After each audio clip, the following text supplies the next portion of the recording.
our movies are very character-based, and we kind of love digging into the funny and the sad things that we all do, trying to get by in the world. And the character of Jeff sort of sprung from that feeling of, you know, is this it? Is this my destiny? You know, all of us sitting up here and you guys sitting out there, just, you know, life is okay, but you know, is there more out there? Is there something that I was supposed to do? And we love the idea that Jeff, who's sort of this dreamer slash stoner living in his mom's basement, would one day head out into the world in search of wood glue on an errand for his mom.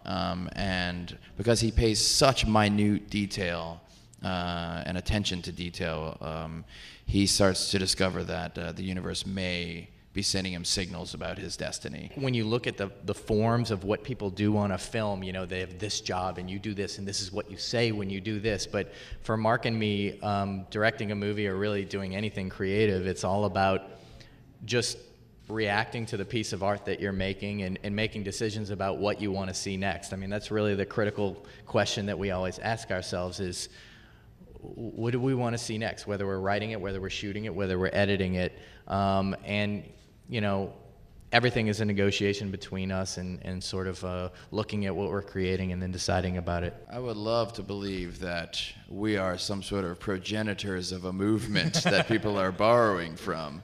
But I do think the concept of having a loose, organic approach and improvising so that you can make your movie feel, you know, just a bit more natural certainly didn't start with us and Cassavetes and Mike Lee, and, you know, we're friends with Judd Apatow, and he's, you know, he's our buddy. Yeah, we're friends with him. Yeah, We just kind of hang with him on a regular basis. Judd. Yo, Judd, what's up, bud? Yeah. You know, Judd employs a somewhat similar process to a very different effect. So, you know, it's around a little bit. It's in the zeitgeist. I think we all test each other's movies for each other, and we're all kind of, I guess, in it together. But I certainly wouldn't, you know, deign to think that we are godfathering anything. I do. And that's why he's got the beard. Sure. Yeah, managing the tonal continuity of our films is the hardest part of the process for us, because we do really appreciate slipping in and out of the comedy and the drama. Attenuating those levels takes quite some time. So we take up to 9 months to edit our movies. We test them quite a bit, see what's working on the audience members.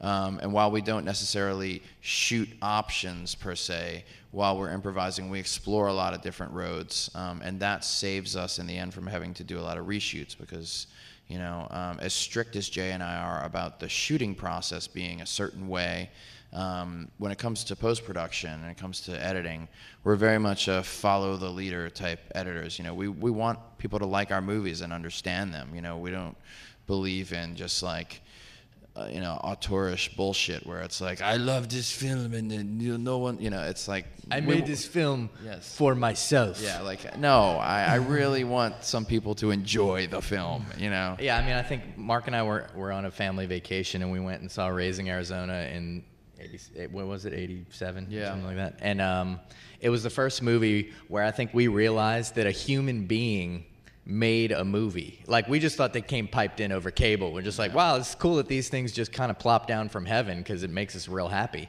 But it was the first time we could...